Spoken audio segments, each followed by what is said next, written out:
One of the pagan community's favorite go-to arguments when challenging Christian reconversion attempts is to ask Christians how they know their deity isn't a trickster, often to the chagrin of the argument's target. The gods are often smarter than us, and there really wouldn't be a way to tell from a purely UPG perspective if the god is clever enough. Fortunately, supposedly, we don't just have UPG when looking at Yahweh. We have an entire set of books bound together by those who are said to be his envoys as the inerrant word of the deity. So, in good faith as always, let's try to answer the question posed by the video title using the text. Is Yahweh a trickster deity in the Bible? Let's take a look.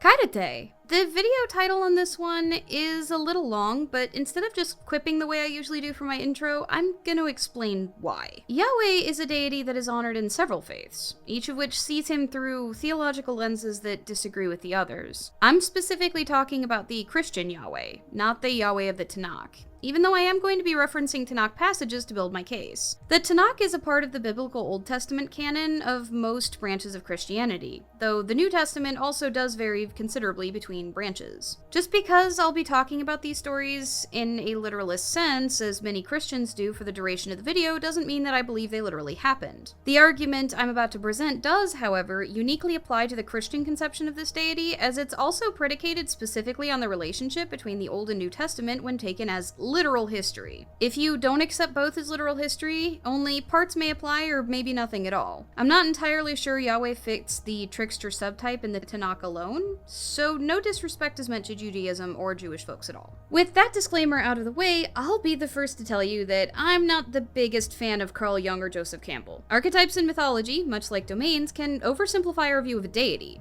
Calling Hermes a trickster ignores his epithets about being the most hospitable of the gods to humans, or his role as guide of the dead, making someone more liable to distrust UPG experiences that they have with him that might be genuine communication from him. However, these ideas can be useful when classifying a deity's role in specific stories, and given that a good chunk of those who follow the Bible claim it is literal history and unchanging, I think it's safe to look at Yahweh's role in the continuous story that is this text. I won't just be examining the text later in the video, as there are some aspects of Christian canon that aren't textual, like eternal damnation and triomni traits, and I'll be factoring these in as well because they are also core beliefs to the majority who would also make this particular claim about the Bible's perfect inerrancy. I already covered the fact that the Bible being divinely inspired doesn't make it perfect. Link in the iCard if you missed that video. So I'll pick up where I left off there. Kathleen Warwick Smith of the Pacifica Graduate Institute amalgamates several descriptions of trickster deities given by various intercultural scholars into a short list of 8 major traits. 1. The trickster is a loner, likely also a creator.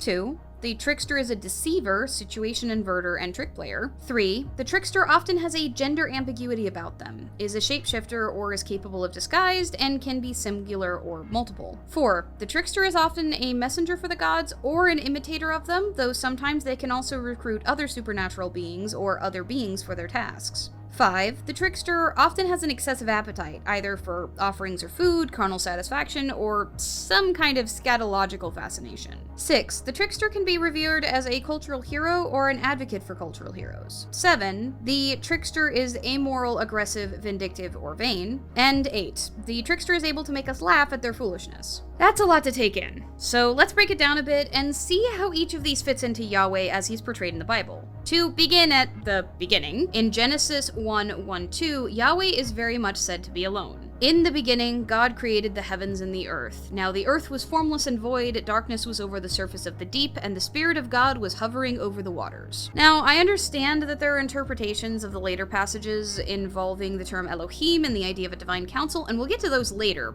but at this stage, Yahweh is said to have created the world and then mankind alone. This is typical of trickster deities the world over, whether they belong to pantheons or are solo creators. Raven might not have created the whole of the world himself, but he did make humanity after accidentally finding proto-humans in a clam cell and squishing them due to his carelessness. Granted, he was said to have created us for his own amusement, but still. Creator deity, loner, trickster.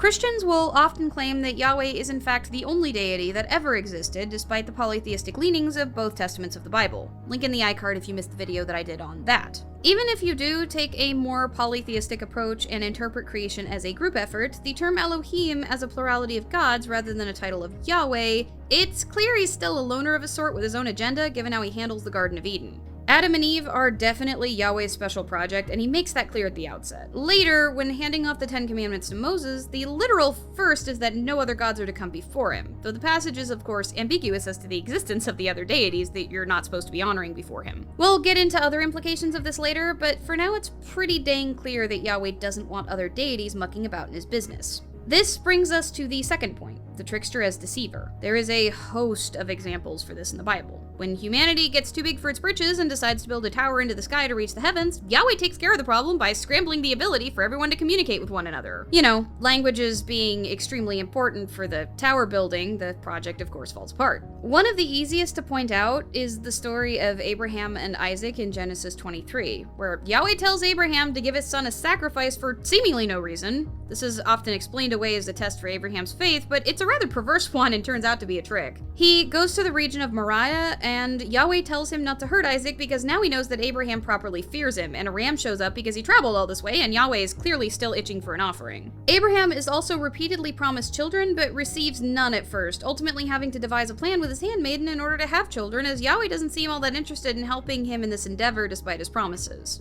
In 1 Kings 22:22, Yahweh sends out a lying spirit, quote-unquote, to deceive the prophets and thereby deceive Ahab, which doesn't seem like a thing a supposedly omnibenevolent God would do, but it's absolutely in line with a trickster deity. As I mentioned in my video on divine inspiration, Yahweh also seemingly switches from directly speaking to and through the prophets in the Old Testament to having a much more direct relationship with individual followers in the New, one that suddenly extends to those not of Jewish lineage through a new entity, the so-called Holy Spirit. What's most interesting about this entity is its total absence from earlier Jewish canon, but the essential role it seems to play here really can't be denied. We'll get back to Yahweh recruiting other entities to do his dirty work later, but suffice to say, thousands of years of history from the literalist perspective of specifically caring about a certain group and then swapping out their approach seemingly at random using a prophet who doesn't quite fulfill the prophecies as written, seems like a pretty tricky thing to do. In addition, Christians often claim that Yahweh is omnipotent, omniscient, omnipresent, and omnibenevolent. My buddy Ocean Keltoy made a video on a more formalized version of the argument I'm about to present, but here's my own version. If you're interested in the philosophical reasoning behind it, I encourage you to check out his video as well.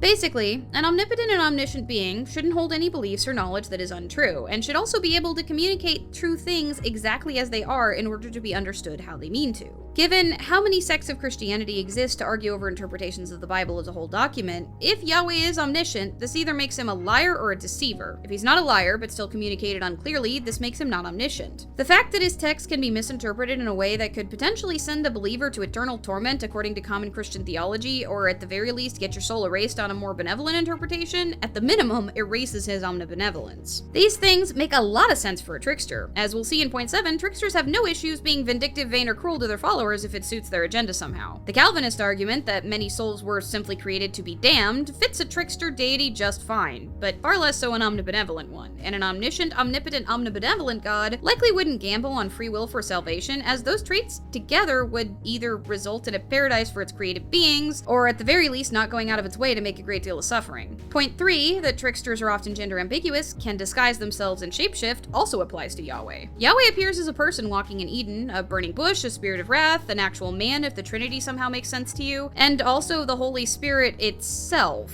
is supposed to be a part of him that contacts you while also still being himself. The whole Trinity thing is a very trickstery bit of propaganda, as Ocean also pointed out in his video on how just about any way a human could interpret it is heresy, but heresy in Christianity means burning. Oops. We're back to vindictiveness.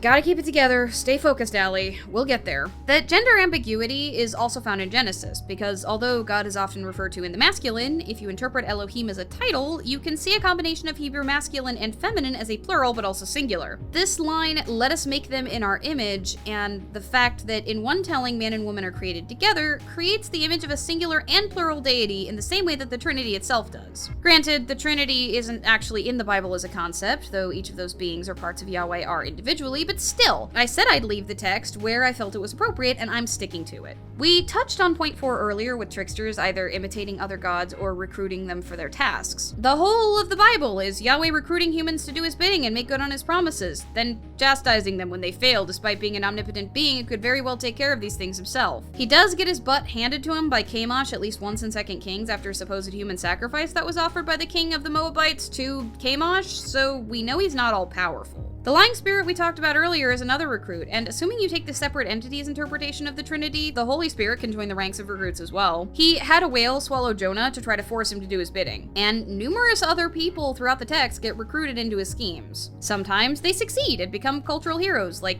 Moses, Daniel, Solomon, and David. Sometimes not so much. Regardless, part of that bidding is offerings and reproduction, and boy oh boy is the Bible chock full of offerings to Yahweh. A good chunk of the first 4 books is dedicated to all the rules surrounding what is allowed to be given and when. Most of you already know at least some of the burnt offering types given to Yahweh, so I won't wax eloquent on this front. This video's already long enough as it is. What I will turn your attention to is how a seemingly prudish god seems rather interested in the reproductive lives of his servants. Trigger warning for the next few minutes. If you're not currently in the premiere, link will be in the description below to skip past the section I'm about to go over regarding lack of consent in some of the orders Yahweh either explicitly gives or implicitly permits, particularly around women and intercourse. I'll see you back at that timestamp if it's not a topic you want to deal with. Okay, for those of you still with me, in the Sodom and Gomorrah narrative, supposedly the men who surround Lot and his kin in the aforementioned city want to take the men, and Lot just offers up his virgin daughters like it's no big deal, and he's treated as the victim, not them. They're just incidentally there. And he's not really punished, but his wife sure as heck is when she looks back while they're fleeing the city. Israel is repeatedly referred to as a promiscuous woman and threatened with punishment by Yahweh using metaphors like those in Hosea 2, where it is said that she will be, quote-unquote, stripped naked, as bare as the day she was born, slay her with thirst, and refer to the children of the Israelites as the children of adultery. This also plays into his vanity and vindictiveness, as he explicitly states through his prophet in the passage that he's angry at the Israelites offered to the Canaanite deity Baal, which he compares to as cheating. We'll get there. In Judges 21, it is said that Yahweh straight up orders the Benjaminites to run off with the daughters of Shiloh so that other tribes of Israel don't have to offer up their women as bribes. Yikes. There are numerous examples of women as the spoils of war, disgusting as that is, and if Yahweh had a problem with it, he sure as heck didn't speak up. For a prudish god that seems to have a hardcore problem with consenting men or women sleeping with each other, I guess that doesn't extend to non-consenting women as long as they're either war prisoners or paid for by their assaulter. Jeez. Okay, now that we're done with that, welcome back to the folks who took care of their mental health and skipped out on the last bit involving non-consent. On the subject of scatological fascination, Yahweh strikes the Ashdodites with hemorrhoids in 1 Samuel 5:6, which he repeats with the people of Gath and Ekron. In the next chapter, the priests tell the people to fashion 5 golden hemorrhoids and 5 golden mice as an offering, which, I'll be honest, I giggled a little while writing that when I was working on the script. Though some scholars think the word here, ketiv, means tumors, might be referring to the plague, it also referred to hemorrhoids, so this interpretation isn't entirely ruled out, and I find it humorous. A minor point on homophobia, which homophobia of course isn't minor, but this is a minor point in the video. Despite very little mention of any part of the Bible regarding consensual gay intercourse of any kind, his modern followers seem a little obsessed with butts, and whether or not anyone should be using them for fun. Given the same can be said for Yahweh above, given the offerings needed to make the discomfort go away for the tribes, I don't think this is a coincidence, though I doubt that a deity that created gay folks would have a problem with them being who they are. Bigotry doesn't have a biblical justification, no matter how much folks want to cram passages banning pederasty up our, well, you know.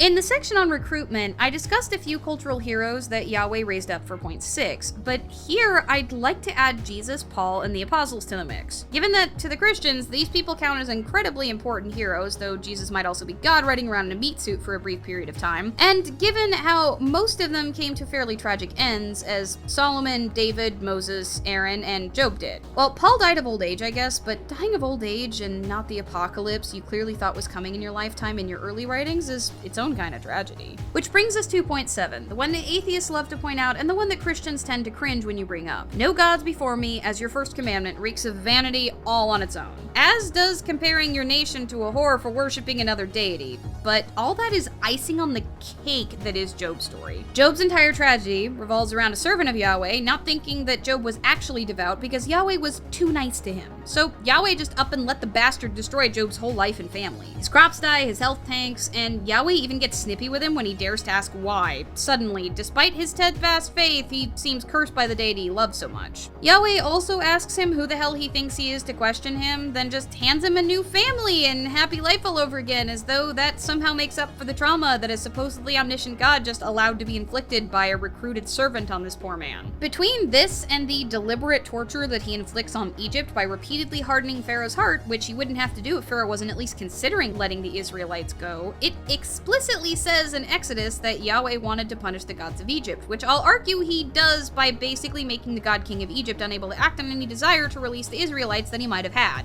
Instead, his precious free will, that supposedly is valued so much, is overridden until all of Egypt loses its firstborn, including Pharaoh. That's a lot of work for spite. Israel goes through trial after trial in the Bible due to Yahweh being unhappy with the results of the supposed gift of free will, the one that Yahweh set humans up to receive and punish them for actively taking. In the Garden of Eden, without the knowledge of good and evil, Adam and Eve wouldn't have known that not listening to Yahweh was a sin until after they committed it. And this supposedly omniscient, omnipotent being would have known exactly what was going to happen, and that thousands of years later, he'd justify creating a pit of fire to toss souls into as a result of the choice that he set up as inevitable. Again, spiteful and prideful. The fact that humans are made in his image and can feel these things ourselves points to the fact that he's got these traits, though, oops, there goes the Omnibenevolence again. This continues into the New Testament as Israel's promise is yet again delayed by the promise of potential paradise is dangled in front of the whole world and not just their own liberation from the Roman Empire. Anyone of any nation who adopted Christianity was repeatedly told to abandon their families, to love Yahweh even above their own lives and children, to abandon their wealth as Jesus was coming back with an army in their lifetimes.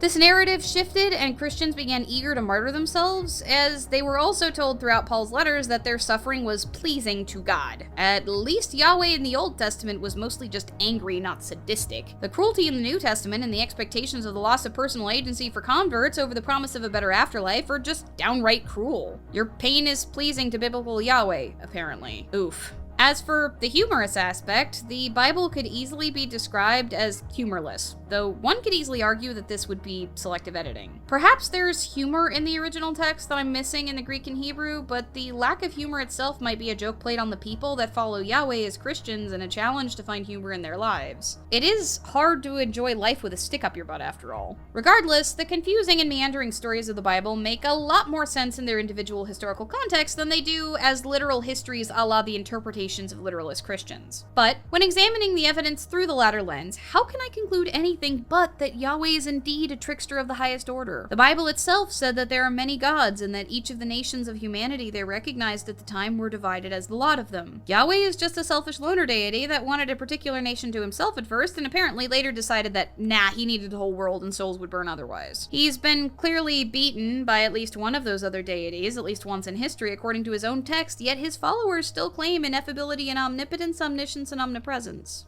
The mind-breaking leaps you would have to make to fit all of this into a literalist lens are absolutely the sort you'd find in a maze of stories laid out by a trickster god, one among many who wants his followers to believe he's indeed the best. Trying to cram them into some kind of tri-omni Trinitarian reality fits far less, wouldn't you agree? Next time you ask how a Christian knows their God isn't a trickster, you've got some stories up your sleeve to chuck at them when they claim the evidence isn't on your side.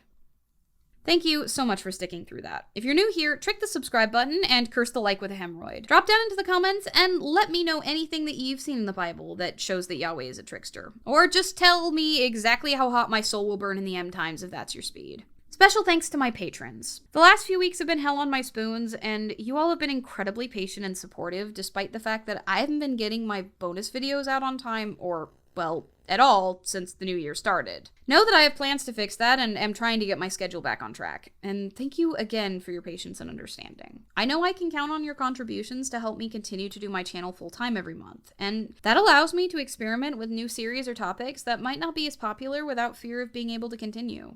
May the cycle of reciprocity between us ever remain positive. And remember, we're stronger together.